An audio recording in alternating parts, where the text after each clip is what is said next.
그날은 비가 오는 날이었습니다. 아침부터 흐렸던 하늘이 결국 빗방울을 쏟아내기 시작했는데 그날따라 유난히 어깨가 무겁더라고요. 몸도 어쩐지 으슬으슬했고 마음도 답답해서 도무지 일에 집중이 되질 않았습니다. 결국 회사에 말씀을 드린 뒤 오후 반차를 내고 회사를 나왔어요. 저 오늘 몸이 좀 안 좋아서 오후 반차 좀 쓰겠습니다. 그래, 얼굴이 안 좋아 보이네. 푹 쉬고 상태 안 좋으면 병원 가봐. 네, 감사합니다. 회사 건물을 나오자마자 축축한 공기가 얼굴을 훅 감싸 안았습니다. 비는 제법 굳게 내렸고 바람도 차가웠어요. 저는 코트깃을 세우고 잔뜩 움츠린 채 핸드폰을 꺼내 들었습니다. 아내에게 메시지를 보내야 했거든요. 자기야, 나 오늘 몸이 너무 안 좋아서 반차 썼어. 집 가서 좀 쉬려고. 짧은 메시지를 보내고 나니 마음 한편이 조금은 놓이는 것 같았어요. 이제 집에 가서 푹 쉬고, 아니 병원에 가서 수액이라도 맞을까? 어쨌거나 이불 속에 파묻히면 한결 나을 거라고 생각을 했습니다. 하지만 발걸음이 이상하게 집 쪽으로 향하지 않더라고요. 지하철역 앞에서 멈춰선 저는 한참을 우산 아래서 서 있었습니다. 엄마 집에 들를까? 그 생각에 뇌리를 스치자마자 마음이 무겁게 내려앉았습니다. 어머니는 얼마 전부터 몸이 급격히 안 좋아지셨고 사지마비 상태로 누워 계셨거든요. 아무 말도 하지 못한 채 침대에 누운 어머니를 떠올리면 가슴이 저려왔어요. 물론 간병인을 두었고 아내도 자주 들러 어머니를 돌보고 있었지만 그게 괜찮다는 의미는 아니었습니다. 내 몸도 안 좋긴 하지만 마음이 계속 쓰이네. 우산을 살짝 들어 올려 비를 바라보았습니다. 투명한 방울들이 우산 위로 떨어지며 몽글몽글 번지듯 제 마음도 서서히 한쪽으로 기울고 있었어요. 결국 저는 어머니 집 쪽으로 방향을 틀었습니다. 가는 길에 다시 아내에게 문자를 썼습니다. 자기야, 나 엄마 집 잠깐 들렀다 갈게. 괜히 마음이 쓰여서. 메시지 전송 버튼을 누르려다 멈칫했어요. 괜히 일하는 아내까지 신경을 쓰이게 할 것 같았거든요. 어머니가 편찮으신 이후 아내는 회사를 다니는 바쁜 와중에도 짬을 내어 어머니를 간호하곤 했는데 오늘 아내도 없이 엄마 집에 간다고 하면 아내가 신경을 쓸 게 분명했기 때문이었죠. 전송 버튼을 누르지 않고 그냥 썼던 내용을 지워버렸습니다. 지하철에 올라타자 비는 더 거세졌고 차창에 맺힌 빗물들이 주르륵 흘러내리는 모습이 마치 제 마음 같았어요. 처음 어머니가 몸이 안 좋다고 하셨을 땐 단순한 근육통이라고 생각했죠. 그런데 갑작스럽게 사지가 움직이지 않는다는 진단을 받으셨고 말까지 잘 못하시게 된 겁니다. 그런 어머니를 두고 바쁘다는 핑계로 제대로 찾아뵙지 못한 게 내내 마음에 걸렸어요. 간병인을 고용하긴 했지만 마음 한편으로는 늘 불안했거든요. 와이프보다 엄마한테 신경을 못 쓴 것 같네. 일한다는 핑계로 내가 너무 무심했던 것 같아. 하지만 간병인을 쓰려면 돈을 벌어야 하니까. 복잡하네. 지하철이 덜컹거리며 멈출 때마다 가슴이 조여오는 느낌이었습니다. 어머니 집 근처 역에 가까워질수록 심장은 점점 더 빠르게 뛰었고요. 그렇게 도착한 엄마 집 앞. 낡은 초인종을 누르기 직전 제 손끝이 약간 떨리고 있었습니다. 괜히 이상한 예감이 들었기 때문이었습니다. 하지만 그때는 몰랐어요. 그날의 방문이 제 인생을 송두리째 뒤바꾸게 될 줄은요. 엄마 집 앞에 도착한 저는 한참을 문 앞에서 서 있었어요. 도어락 번호는 익숙했지만 그날따라 숫자 하나하나 누르기가 그렇게도 망설여졌습니다. 엄마, 나왔어요. 오늘따라 왠지 그냥 집에 못 가겠더라고요. 삐삐삐 띡. 익숙한 도어락 소리. 그리고 천천히 문을 열었습니다. 집안은 조용했고 특유의 양냄새가 제 코끝을 찔렀습니다. 보일러를 틀어 따뜻한 거실은 평소와 다를 바 없었지만 어딘가 공기가 무거운 느낌이 들었어요. 그때 거실 한쪽에 앉아있던 간병인 아주머니가 제 모습을 보고 자리에서 일어났습니다. 어머, 오셨어요? 오늘은 사모님이랑 같이 안 오셨네요? 네, 오늘은 제가 좀 몸이 안 좋아서 반차 내고 나왔거든요. 그냥 엄마 생각이 나서요. 어머님, 아드님 오셨어요. 오늘은 혼자 오셨답니다. 인사하셔야죠. 저는 고개를 돌려 방 안을 바라보았어요. 문이 조금 열려 있었고 침대에 누운 어머니의 모습이 보였습니다. 말도 못하시고 몸도 움직이지 못하는 모습은 아직도 적응이 안 되더군요. 어머니는 눈동자만 움직이며 제 쪽을 바라보고 계셨습니다. 그런데 그 눈빛이 어쩐지 무언가 말하고 싶은 듯 보이더라고요. 엄마, 나왔어요. 오늘은 그냥 엄마 보고 싶어서 들렀어요. 그러자 간병인 아주머니가 주변을 슬쩍 둘러보며 제게 조심스레 다가왔습니다. 아드님, 저기 잠깐 시간 괜찮으세요? 네? 왜요? 어머니 상태가 더 안 좋아지셨어요? 뭐 할 말이 있으신가요? 그건 아니고요. 드릴 말씀이 좀 있어서요. 잠깐 저쪽으로 가실까요? 간병인은 계속 주위를 살피며 작은 목소리로 말했습니다. 어떤 일이 벌어지고 있는 것 같은 느낌. 저도 괜히 심장이 벌렁거려서 말없이 고개를 끄덕였고 우리는 거실 구석 소파 옆으로 조용히 이동했어요. 그곳은 어머니의 시야에서 약간 벗어난 곳이었습니다. 왜 그러시죠? 무슨 일인데 이렇게 조심스러우세요? 저 믿기지 않으시겠지만 어머님 말이에요. 네, 저희 어머니가 왜요? 사실 저한테 글씨를 쓰세요. 손바닥에요. 네? 손바닥에요? 그게 무슨 말씀이세요? 진짜예요. 어머님이 가끔 제 손을 잡고 손바닥에 글자를 그리세요. 처음엔 무슨 말인지 몰랐는데 계속 반복하시니까 읽히더라고요. 그래서 오늘은 제가 이상하다 그런 생각에 펜을 쥐어드렸는데 세상에나 제 손바닥에 정말 글씨를 쓰셨지 뭐예요? 잠깐만요. 저희 어머니는 사지마비시잖아요. 움직이지도 못하시고 말도 못하시는데 어떻게 그런 게 가능해요? 손가락으로 손바닥에 글씨를 썼는데 펜을 쥐어주니 펜을 잡고 글씨를 썼다고요? 아니, 그럴 리가 없어요. 병원에서 진단을 받았는데요. 저도 처음엔 믿지 못했어요. 하지만 정말이에요. 손끝 하나하나를 떨기 시작하더니 점점 손가락을 구부리고 막 움직이시더라고요. 간신히 아주 천천히요. 그게 말이 됩니까? 펜도 못 잡으시는 분이 어떻게... 아니, 근데 뭐라고 하셨죠? 펜으로 글씨를 쓰셨다고 했나요? 쉿, 목소리 낮추세요. 아니, 여기 누가 있다고 그렇게 경계를 하시는 겁니까? 다른 게 아니라 어머님이 쓴 글씨, 그 내용 때문에 그래요. 제가 원래 이렇게 가족 일에 간섭을 하고 그러는 게 아닌데 아휴, 그 손가락으로 뭘 자꾸 끄적이실 때까지만 해도 어머나 왜 이러실까 사지마비라고 했는데 이걸 바로 가족분들에게 말하는 게 맞다고 생각했는데 가만 그 내용을 살펴보니 자녀분, 며느님한테 이 상황을 바로 알리는 게 위험할 수도 있다는 생각이 들더라고요. 위험하다고요? 누가요? 저희 어머니가 위험한 상황인가요? 아니, 누구를... 쉿!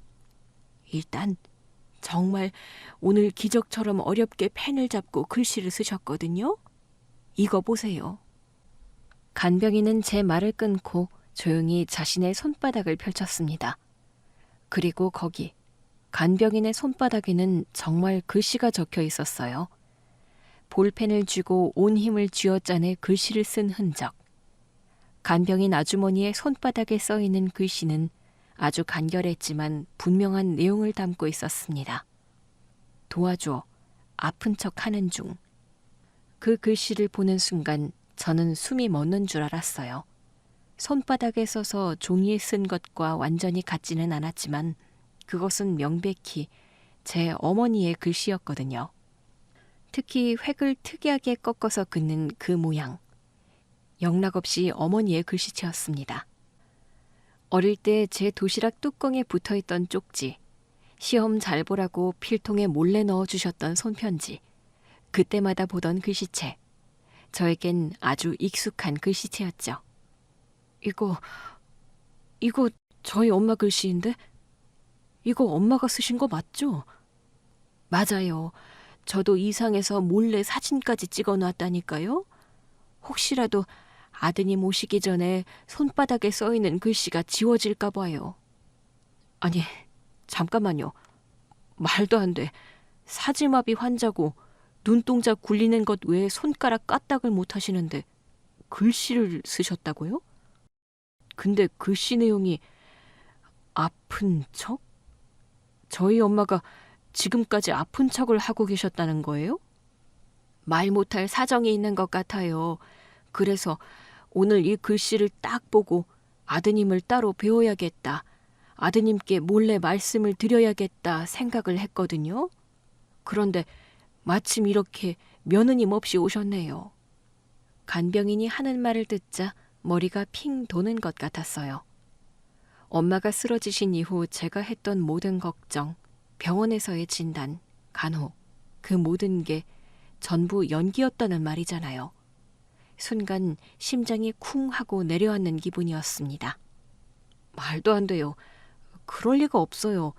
엄마가 왜 말도 안 되는 일을 꾸미신다는 건지, 왜 아픈 척을 한다는 거예요? 그건 아드님이 정말 마음을 단디 붙잡아야 하실 것 같은데요. 짐작 가는 게 있기는 한데 이게 워낙 조심스러워서 말씀을 드리기가 그렇네요. 그런데 어머님께서 굉장히 불안해 보이실 때가 있거든요. 언제요? 아드님 안 계실 때요. 그러니까 며느님이 어머님을 보러 자주 집에 오잖아요. 며느님 오실 때마다 우리 환자분, 우리 어머님이 좀 많이 불안해 하시는 것 같았어요. 다리가 후들거리며 주저앉을 뻔했습니다. 숨을 제대로 쉴 수 없었고 목이 꽉 막혀 말이 제대로 나오지 않았어요.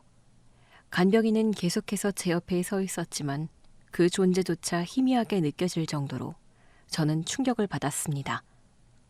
도대체 이게 무슨 일인지, 왜 아내가 올 때마다 저희 엄마가 불안함을 느낀다는 건지, 도와달라니 아픈 척을 하고 있다니, 왜 이런 일을.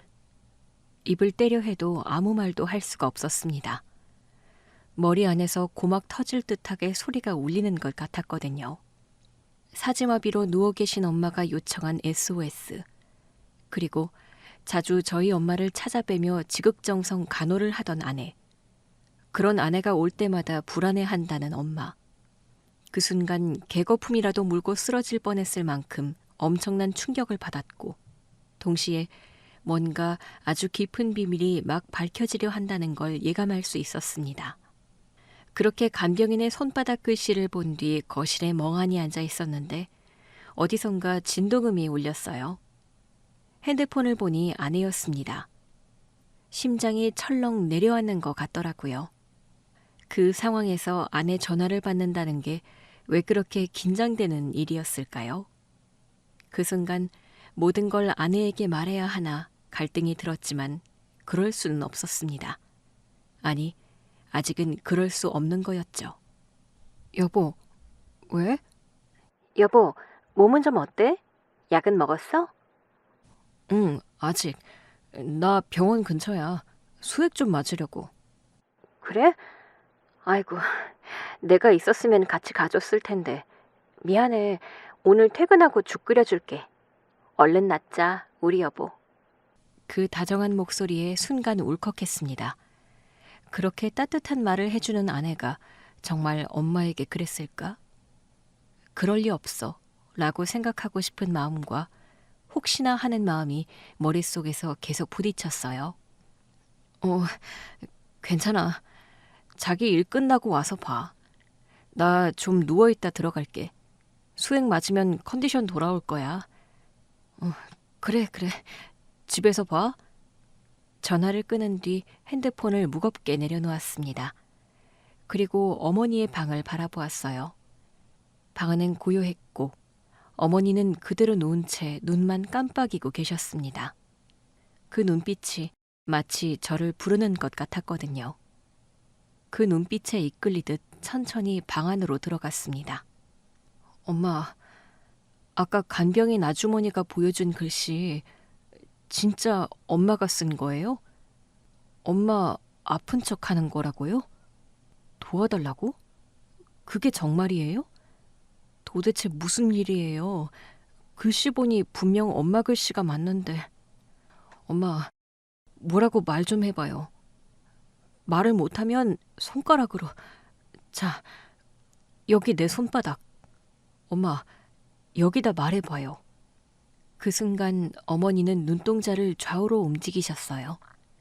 눈물이 또르르 흐르며 베개를 적셨고 입을 벌리려는 듯한 몸짓을 하셨지만 아무 말도 나오지 않았습니다.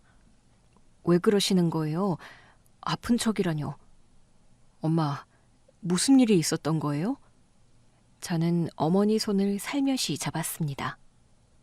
뼈마디가 도드라진 손, 그 손이 힘없이 제 손 위에 놓여있는 느낌에 가슴이 아려왔습니다. 어머니는 대답 대신 눈물만 흘리셨어요. 입술은 떨리고 있었지만 어떤 말도 하지 못하셨죠. 괜찮아요. 말씀 안 하셔도 돼요. 무슨 사정이 있는 거겠죠. 근데 이게 도대체 무슨 일인지 너무 혼란스러워요. 간병인은 거실에서 조용히 기다리고 있었고 저는 잠시 어머니 옆에 앉아 어머니의 이불을 정리해드렸습니다. 시간이 얼마나 지났을까? 어머니는 안정을 찾은 듯 고르게 숨을 쉬었고 이내 잠에 드셨어요. 어머니가 잠든 걸 확인한 저는 조심스럽게 방을 나왔습니다. 거실로 나가자 간병인이 살짝 고개를 숙이더라고요. 아드님, 너무 놀라셨죠? 저도 정말 이런 일은 처음이라. 일단 말씀해 주셔서 감사해요. 지금 제 손에 글씨를 쓰지는 못하는데 눈물을 흘리시는 걸 보니 사연이 있는 것 같아요. 누구든 이런 상황이면 혼란스러웠을 거예요. 그래서 오늘은 제가 좀 옆에 있다가 가려고요. 네, 그러세요. 그럼 저는 오늘 이만 들어갈까요? 네, 오늘 고생 많으셨어요. 내일 평소처럼 시간 맞춰 오시고요. 간병인은 작게 인사를 하고 문을 조심스레 닫고 나갔습니다. 저는 다시 어머니 방으로 돌아가 조용히 머물렀어요. 어머니는 지쳐 보였지만 여전히 눈을 감고 있었습니다. 숨결은 가볍고 고르며 깊은 잠에 드신 듯 보였어요. 그 모습을 확인한 뒤 저는 천천히 자리에서 일어났습니다. 무언가 정리가 되지 않는 느낌이었지만 더 머물러서 뭘 해결할 수 있을 것 같지는 않았거든요. 아내에게 말해야 하나? 아니면 뭔가를 검증을 해야 하나? 그 생각을 품은 채 집으로 돌아왔어요. 몸 상태는 더 악화된 것 같았고 머리도 마음도 다 무거웠거든요. 타이레놀을 간신히 삼킨 뒤 침대에 누워 잠이 들었습니다. 몇 시간이나 잔 걸까? 눈을 떠보니 아내가 저를 지그시 바라보고 있더라고요. 여보, 일어났어? 좀 괜찮아? 자면서 식은땀을 어찌나 흘리던지. 자기 막 오한도 있었어. 몸 막 벌벌 떠는데 내가 얼마나 놀랐다고. 119에 전화를 해야 하나 그랬다니깐. 근데 내가 계속 땀 닦아주고 손 주물러주고 했더니 좀 나아지는 것 같은 거야. 아니, 병원에서 수액 맞고 온 거 아니었어? 왜 아직도 이렇게 아픈 거 같지? 아니야. 수액 맞고 집에 와서 한숨 자니 이제는 한결 나아진 것 같네. 아, 내가 얼마나 잔 거야. 지금 완전 오밤중이야. 그래도 여보, 배고프지? 죽 끓여놨는데 조금이라도 먹을래? 완전 빈속이면 더 안 좋을 것 같아가지고. 죽 데울 테니까 맛만 봐요. 그래, 여보. 고마워. 당신 퇴근하고 피곤할 텐데. 뭐가, 당신 아프다는데 이런 건 아무것도 아니지. 죽 다 되면 부를 테니까 천천히 나와. 응, 고마워. 며칠이 지났습니다. 그날 간병인 아주머니의 손바닥에 적힌 글씨를 본 이후로 제 마음은 계속해서 요동쳤습니다. 머릿속은 복잡했고 눈앞의 사람을 더는 똑바로 바라볼 수가 없었어요. 아내의 행동은 달라진 게 없었지만 그렇다고 완전히 믿을 수도 없었습니다. 간병인의 말을 듣고 나니 모든 행동 하나하나가 의심스럽게 보이기 시작했거든요. 그래도 아무런 증거도 없이 감정 하나로 사람을 몰아붙일 순 없잖아. 확실한 증거가 있어야 해. 그래야 뭘 하든 후회가 없을 테니까. 고민 끝에 저는 결심했습니다. 방법은 하나뿐이었어요. 직접 진실을 확인하는 것. 아내와 마주 앉아 직설적으로 묻는 건 너무 위험했거든요. 그래서 조용히 누구에게도 들키지 않게 움직이기로 했어요. 며칠 후 아내가 퇴근이 늦는다고 말한 날, 저는 어머니 댁을 찾았습니다. 간병인은 부엌에서 무언가를 바지런히 준비하고 있었고 저는 인사를 나눈 뒤 조심스레 안방으로 향했어요. 방 안은 조용했고 어머니는 침대에 누운 채 눈을 감고 계셨습니다. 천천히 옷장 옆 책장 쪽으로 다가가 미리 준비해둔 초소형 CCTV를 꺼냈습니다. 엄마, 이해해 주세요. 이건 엄마를 위한 일이에요. 반드시 진실을 밝혀야 하니까요. 카메라는 작은 장신구 옆 책 사이에 교묘하게 숨겼습니다. 어디서 봐도 티가 나지 않게 잘 숨겨서 설치를 했어요. 핸드폰 어플을 확인하니 설치한 카메라가 보였고 촬영이 잘 되는지 확인을 했습니다. 선명하게 잘 보이더라고요. 카메라 설치부터 확인까지 숨을 죽인 채 최대한 조용히 움직였습니다. 간병인이 부엌에서 나올 기척이 나기 전에 방에서 빠져나와 아무렇지 않은 척 거실에 앉았어요. 오늘은 사과를 정말 부드럽게 갈았거든요. 목 넘김에 불편함이 없어야 하니깐요. 원래 과일을 좋아하셨다고 하셨죠? 단맛을 좋아하시는 것 같아요. 말씀은 못하시지만 좋아하는 것 같은 느낌? 네. 늘 신경 써주셔서 감사합니다. 어머니도 좋아하실 거예요. 어머니가 지금 쉬고 계신 것 같아서 전 이만 가보겠습니다. 짧은 대화를 나누고 저는 곧장 집으로 돌아왔습니다. 그리고 다시 카메라 작동 상태를 꼼꼼히 확인했어요. 다행히 모든 게 잘 되고 있었습니다. 이제 남은 건 진실이 드러나는 상황, 기회를 기다리는 거였습니다. 다음 날은 토요일이었어요. 아침 8시쯤 아내가 부엌에서 이것저것 챙기고 있는 소리에 잠이 깼습니다. 커튼 사이로 들어오는 햇빛은 평화로웠지만 제 마음은 그렇지 않았어요. 여보, 나 오늘 어머님 뵙고 올게. 평일엔 자주 못 찾아뵈니까 주말이라도 꼭 가야 마음이 편하더라고. 그래, 고마워.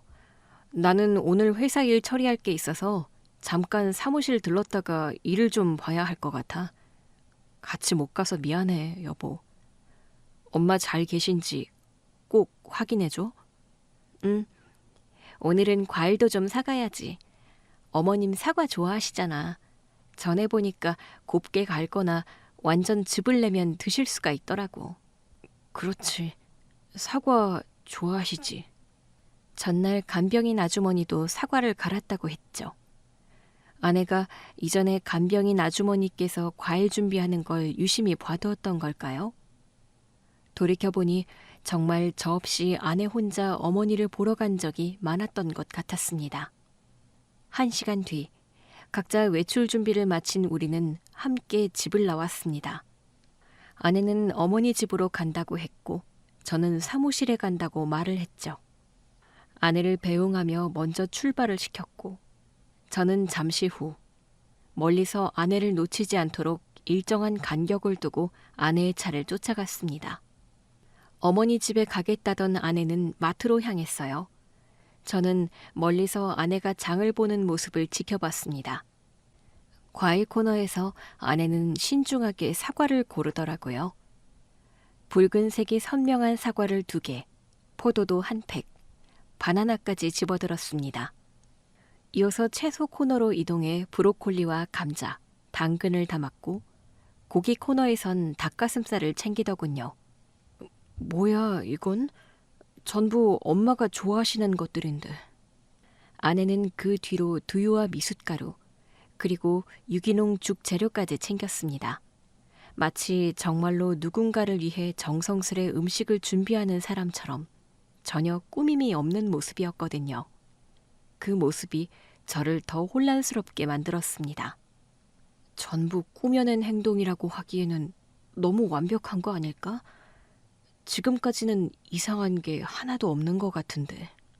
마트에서 장을 마친 아내는 곧장 어머니 댁으로 향했습니다. 저는 더 가까이 따라가면서도 혹시라도 들킬까 두려워 계속 일정한 거리를 두고 움직였어요. 아내가 주차를 한 뒤 대문을 열고 안으로 들어가는 모습까지 확인했습니다.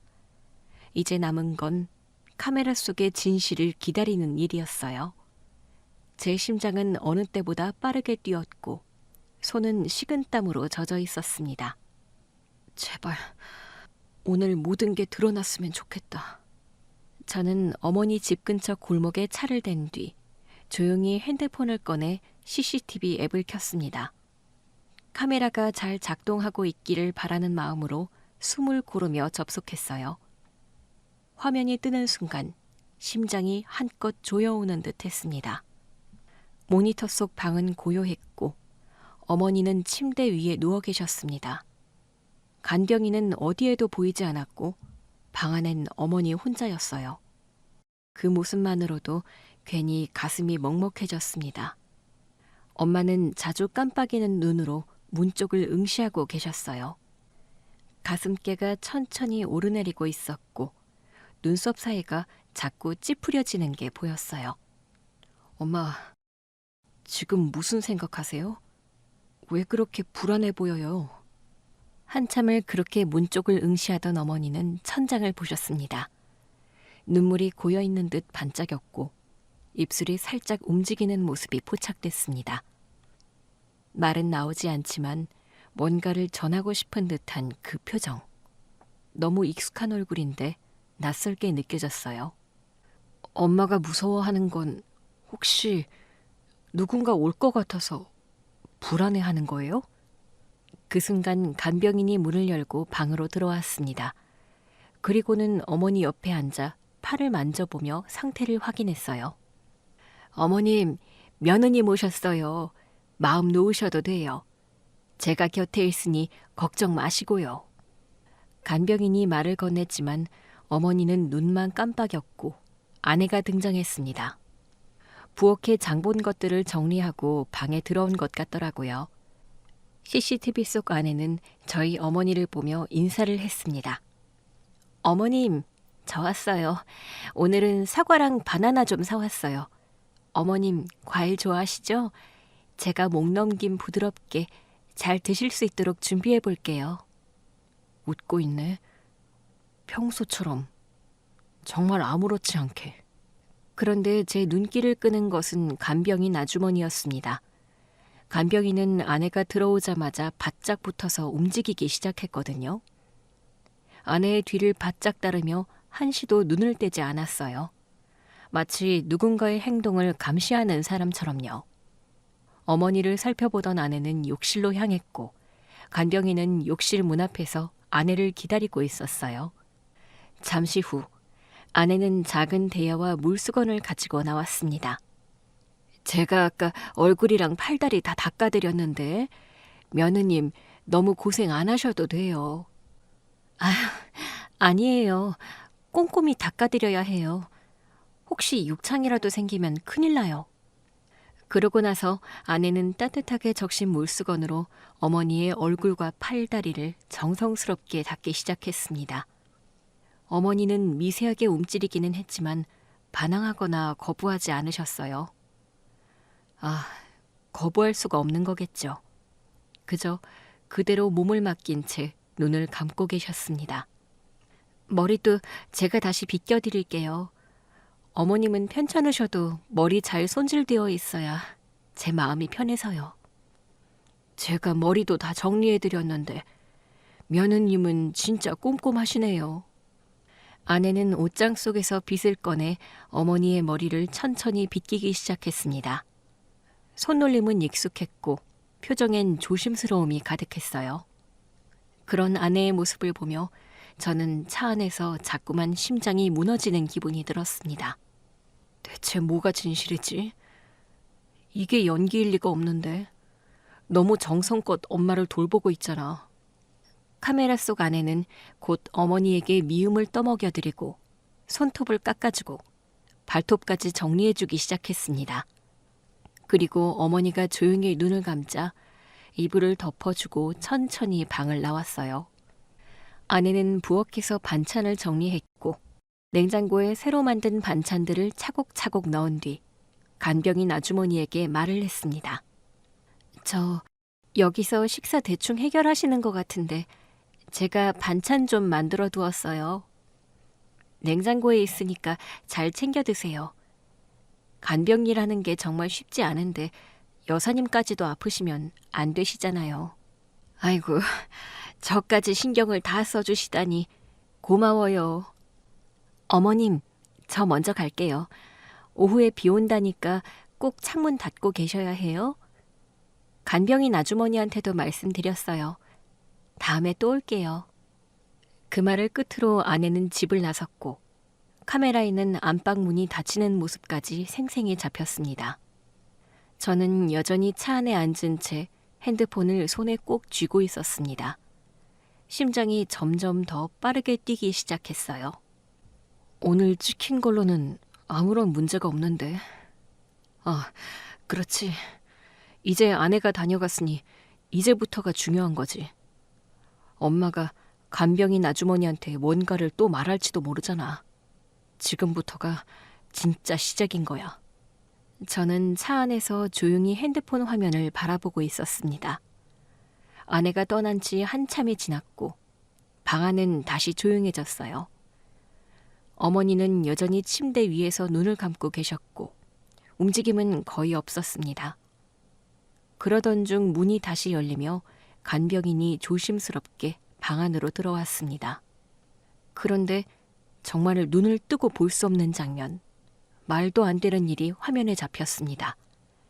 간병인 아주머니의 행동이 경악스러웠어요.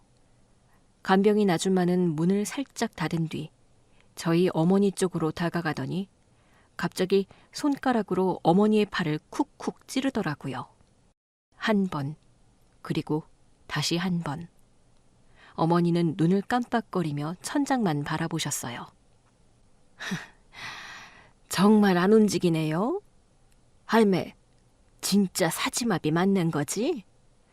막 움직일 수 있는데 연기하는 거 아니고, 그치? 말도 못하는 거 맞지, 할매? 간병인은 표독스러운 목소리로 중얼거리듯 말하며 어머니의 손목도 만져보고 다리를 눌러보기도 했습니다. 핸드폰을 든 손이 떨리는 게 느껴졌어요. 정말이지 화면을 바라보는 게 너무 괴로웠습니다. 간병인의 행동은 마치 저희 어머니가 살아있는 사람인지 정말 사지를 움직일 수 없는지 거듭거듭 확인을 하는 것 같았거든요. 뭐야, 지금 엄마 상태를 확인하는 거야? 왜? 간병인은 어머니 귀에 고개를 바짝 들이대더니 낮은 목소리로 말을 했습니다. 괜히 아들놈 있을 때 티냄답시고 이상한 눈짓 하지 마세요. 가만히 계시는 게 신상에 좋을 거야. 알겠어, 할매? 응? 내 말 들려? 말해봐, 응? 어디 말해봐. 저는 입을 틀어막았습니다. 간병인의 그 말투, 그 어조, 분명 겁을 주고 있었거든요. 따뜻하고 상냥한 간병인의 모습은 온데간데 없고 완전히 다른 사람이 그 자리에 서 있었습니다. 간병인은 곧바로 안방 서랍 쪽으로 향했어요. 서랍 문을 열고 안쪽을 한참 뒤지더니 어머니의 보석함을 꺼내 조심스럽게 열었습니다. 그리고 그 안에서 금목걸이 하나를 꺼내 들더니 손끝으로 만지작거리더라고요. 그러고는 주위를 살핀 뒤 조심스럽게 목걸이를 자신의 품 안에 넣었습니다. 저걸 훔친 거야? 이게 현실이야? 목이 타들어가는 듯 했습니다. 눈앞에서 벌어지는 장면이 믿기지 않았어요. 그런데 그게 끝이 아니었습니다. 간병인은 안방 서랍을 열고 일기장과 가계부, 공책을 꺼냈습니다. 어머니가 예전부터 써오시던 것들이었어요. 그중 일기장을 한참 들여다보더니 볼펜을 꺼내 종이에 무언가를 써내려가기 시작했습니다. 마치 글씨 연습을 하는 것 같더라고요. 뭐 하는 거야, 저 사람? 글씨 연습? 지금 연습을 하는 건가? 저는 숨을 멈춘 채 화면을 뚫어져라 봤습니다. 간병인은 가계부와 일기장을 번갈아 보며 필체를 확인한 뒤 글씨 연습을 하더라고요.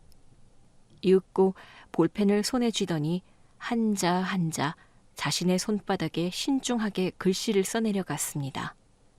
손바닥을 펼쳐보며 침으로 닦아고치고 다시 쓰고를 몇 번이고 반복했어요. 너무나 익숙한 듯한 행동, 너무나 태연한 표정이 정말 소름이 끼쳤습니다. 그 글씨, 그날 봤던 그 손바닥의 글씨. 도와줘, 아픈 척하는 중. 그 글씨도 이렇게 썼던 건가? 엄마 글씨를 흉내내서 자기 손바닥에? 엄마가 쓴 것처럼? 손에 쥐고 있던 핸드폰이 무겁게 느껴졌어요. 그 글씨는 어머니의 것이 아니었습니다. 그걸 쓴 사람은 바로 화면 속 간병인이었어요. 말도 안 돼. 어머니가 쓴 게 아니었다고? 그럼 그게 전부 다... 온몸이 얼어붙는 느낌이었습니다. 단서라고 생각했던 글씨, 의심의 눈초리를 보냈던 그 모든 근거가 조작된 거였다는 사실에 충격을 금치 못했거든요. 무엇보다 저는 간병인의 조작에 넘어갔고 제 아내를 의심했습니다. 내가 아내를... 간병인은 끝까지 신중하게 손바닥을 고쳐가며 연습을 반복했고 잠시 후 일기장과 펜을 다시 제자리에 넣고 방을 정리하기 시작했습니다. 아무 일 없었다는 듯 평온한 표정으로 침대 옆 의자에 앉아 책을 펼쳐들었고 어머니 옆을 지키는 착한 간병인의 모습으로 되돌아갔습니다. 하지만 이제 그 모습이 가면이라는 걸 알게 되었어요. 저는 무거운 발걸음으로 어머니 집으로 향했습니다. 걸어가는 길, 간병인의 모습이 뇌리에 계속 맴돌았어요.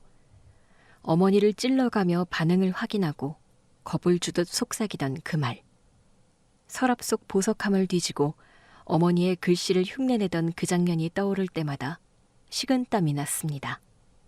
하지만 아무것도 모르는 척해야 했습니다. 지금 그 사람을 자극하는 건 무의미한 일이었어요. 현관문을 열고 들어가니 간병인은 거실에서 서류를 정리하고 있었습니다. 제가 들어서자마자 기다렸다는 듯 활짝 웃더라고요. 아드님 오셨어요? 세상에, 정말 아드님이 우리 어머님 생각을 끔찍하게 하시나 보다. 그 뭐랄까, 텔레파시라고 할까요? 어머님이 아드님을 부르시나 봐.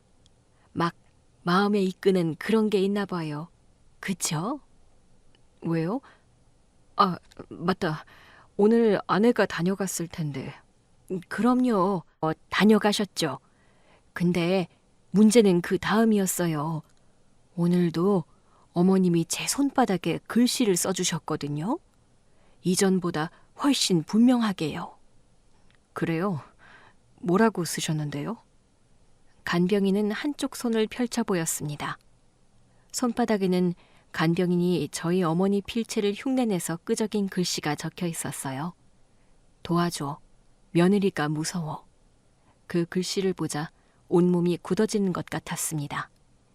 어머님이 정말 저만 보면 안심하시는 것 같아요. 며느님만 나타나면 눈빛이 달라지시더라고요.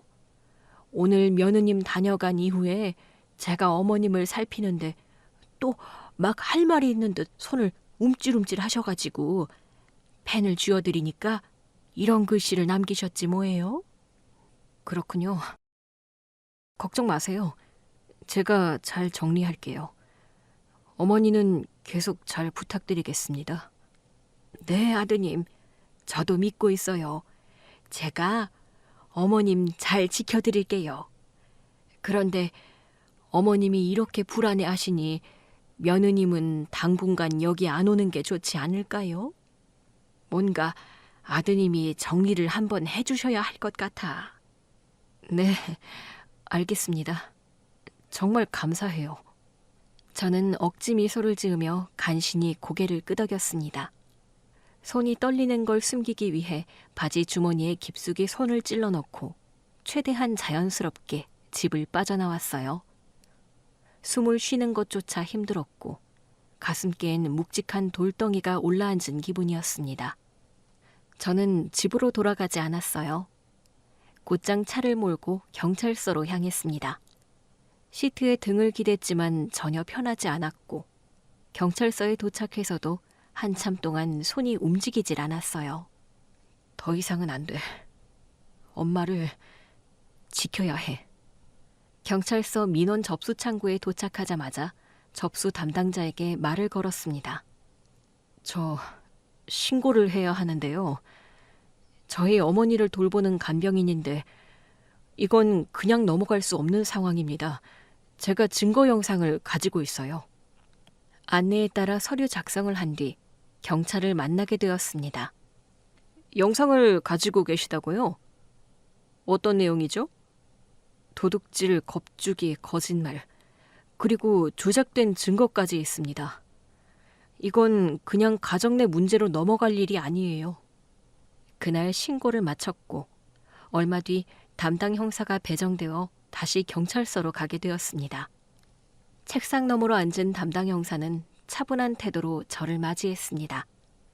녹화 영상 가지고 계신가요? 네, 이 USB에 저장돼 있고 제 휴대폰에도 백업돼 있습니다. 제 어머니가 사지마비라 의사 표현이 거의 불가능하신데 그걸 악용한 것 같습니다. USB를 받아든 형사는 컴퓨터에 연결한 뒤 화면을 재생하기 시작했습니다. 조용한 조사실 안에 그 음산한 영상들이 하나씩 흘러나왔어요. 어머니의 몸을 찌르는 모습, 귀에 대고 무시무시한 말을 하는 간병인의 목소리, 그리고 보석함에서 목걸이를 꺼내 가방에 넣는 장면까지. 이거 확실한 증거네요. 이런 건 그냥 넘어갈 수 없습니다. 이 사람이 제 어머니에게 그런 짓을 했습니다. 어머니를 위해서라도 반드시 처벌받게 해야 합니다. 간병인의 인적 사항 알고 계신가요? 간단한 정보는 채용할 때 받았고 나머지는 파견업체에서 확인을 더 해봐야 할 것 같은데 이 사람 정말 저희 가족 사이를 갈라놓으려 했어요. 일단 정식 조사에 들어가겠습니다. 이후 참고인 조사와 피해 진술도 필요하실 수 있어요. 네, 어떤 절차든 다 따르겠습니다. 어머니와 제 가족을 위해서라도 끝까지 가야죠. 그날 진술을 하는 입술은 떨리고 있었지만 마음만큼은 단단했습니다. 더 이상 무력하게 당하지 않겠다는 결심이 생긴 날이었어요. 얼마 뒤 경찰서에서 전화가 왔습니다. 그날 아침 핸드폰이 울릴 때부터 예감이 좋지 않았는데 수화기 너머의 형사 목소리는 짧고 단호했습니다. 간병인 신원 조회 결과 나왔습니다. 피해자분, 이 사람 사기 절도 전과자였습니다. 전과자요? 네, 이전에도 요양보호사를 가장해 여러 가정에서 금품을 훔친 정황이 있었고 재산을 가로채기 위해 가족 간 불화를 조장한 사례도 있었습니다. 당시에는 피해자 측에서 합의금을 받고 합의를 하면서 처벌은 피했지만 기록은 남아있네요. 그 말을 듣는 순간 두 다리에 힘이 풀려 벽에 기대 섰습니다. 속이 울렁거리고 눈앞이 흐려졌습니다. 그럼 그런 사람을 제가 우리 어머니 옆에 두고 있었던 거네요? 네. 처음엔 성실한 태도로 신뢰를 얻고 이후에는 주변 가족과 이간질을 유도하며 재산에 접근하는 수법이었습니다. 영상만 봐도 그 의도가 명확합니다. 제가 직접 면접 보고 채용했던 사람이었는데. 피해자분만 그런 게 아닙니다. 이 사람 속이는 능력이 매우 교묘합니다. 그래서 여러 차례 비슷한 일을 반복해왔던 거고요. 전화를 끊은 뒤 저는 그대로 회사 건물 뒤편 조용한 공간에 주저앉았습니다. 주변은 평소처럼 분주했지만 제 머릿속은 정지된 것처럼 멍했습니다. 손에 쥔 휴대폰을 들어 다시 영상을 재생했어요. 어머니의 몸을 찔러가며 반응을 보는 간병인의 눈빛, 귀에 대고 말하는 그 낮고 찰진 목소리, 손바닥 위에 천천히 따라 써내려가던 그 글씨, 그 모든 행동이 이제는 하나의 악몽처럼 느껴졌습니다. 내가 이런 인간 말을 믿고 짧은 순간이지만 아내를 의심했었지. 정말이지 숨이 막혔어요. 마음속 어디선가 꺼내들었던 의심들이 죄책감이 되어 가슴을 후벼 팠습니다. 아내는 그저 제 어머니를 돌봤을 뿐이었는데 저는 고작 손바닥의 글씨 하나로 아내를 의심했었으니까요. 가장 뼈아픈 건 간병인을 고용한 사람이 바로 저였다는 사실이었습니다.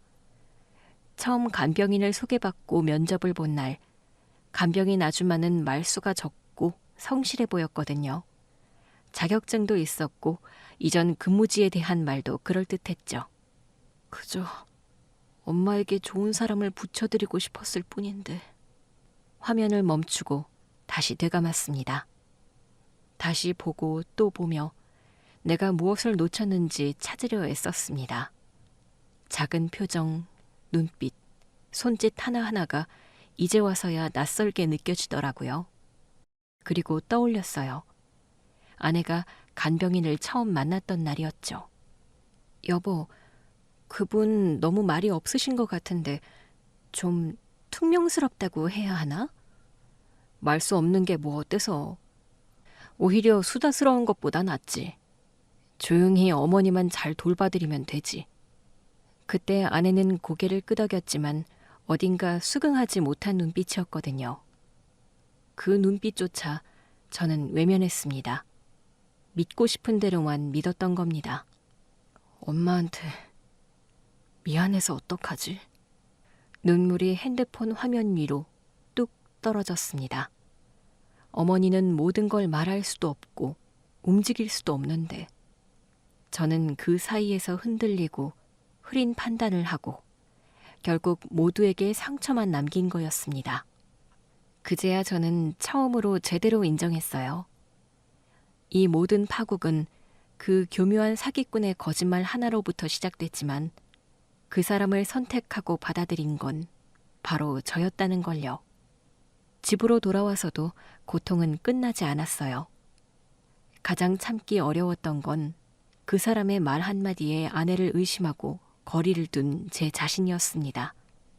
아내에게 모든 걸 이야기하고 사죄를 했지만 스스로 용서가 되지 않았거든요. 문득 문 밖에서 인기척이 느껴졌습니다. 조용히 문이 열리더니 아내가 조심스레 고개를 내밀었어요. 여보, 괜찮아? 잠깐 나 좀 봐줄래? 아내는 말없이 제 옆에 앉았고 저는 아내의 손을 꼭 잡았습니다. 따뜻했고 익숙한 손이었어요. 나 변호사 사무실에 다녀오려고. 같이 가줄래? 그래. 이제는 우리 둘이 같이 해결해야 할 문제라고 생각해. 다음 날 우리는 변호사 사무실에 함께 갔습니다. 영상, 간병인 신원 조회 결과, 병원 진단서, 통화 녹취록까지 전부 챙겼습니다. 변호사는 저희 이야기를 조용히 듣고는 고개를 끄덕이며 서류를 하나씩 넘겼습니다. 간병인이 했던 행위는 단순한 절도가 아닙니다. 환자의 상태를 이용해 심리적으로 위축되게 만들고 가족 간의 관계를 왜곡시킨 점이 중대합니다. 이건 충분히 형사사건으로 처리 가능하고 별도로 민사 손해배상 청구도 진행할 수 있습니다. 합의 같은 건 생각하지 않고 있어요. 그 사람 반드시 죗값을 치르게 할 거예요. 알겠습니다. 추가적으로 환자 최근 상태에 대한 의료진단서가 필요합니다. 병원 예약 잡아뒀어요. 결과 나오는 대로 바로 가져다 드릴게요. 우리는 사설 구급차를 불러 어머니를 모시고 병원에 갔고 뇌파 상태를 비롯한 여러 검사를 받았어요. 지금 상태는 위장장애와 극심한 불안 증세가 겹쳐진 상황입니다. 대인 접촉에 대한 반응도 매우 예민하고요. 장기적인 스트레스가 누적된 결과로 보입니다. 엄마, 죄송해요. 제가 너무 늦게 알아차려서.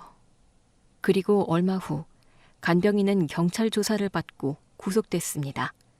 조사 과정에서도 거짓말을 계속했지만 영상과 휴대폰 녹취, 병원 진단서 앞에서 결국 말문이 막히더라고요.